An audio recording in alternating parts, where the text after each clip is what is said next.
So the officers separated Gabby and Brian and questioned them both for over an hour.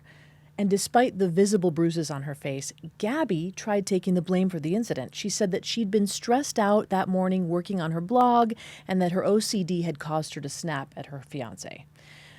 When asked if Brian hit her, she said yes, but only after she'd hit him first. She pointed to a cut on her cheek that Brian caused, but continued to blame their troubles on her own anxiety.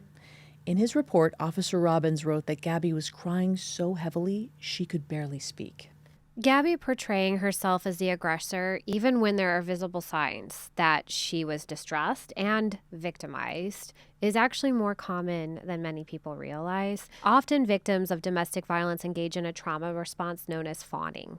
And it is essentially people-pleasing behaviors. And it's done in order to avoid conflict and to maintain safety in relationships where there's intimate partner violence. I believe this is a behavior that Gabby defaulted to with Brian. And when you're in a relationship where emotions, anger, or control are unpredictable, you learn very quickly that your survival depends on keeping the peace.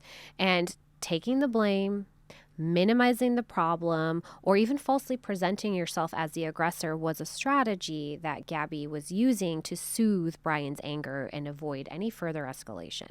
She probably felt this was the best option for her safety, and I think that was magnified by how isolated and how dependent she had become in this relationship. He had her van that they both shared, so they were equal partners in it. He had her keys, her belongings, everything was in this van and tied up to him, and they were in an environment she didn't know, with limited income and far from anyone that she felt safe with. So she was just trying to survive, I think, in this moment. Yeah.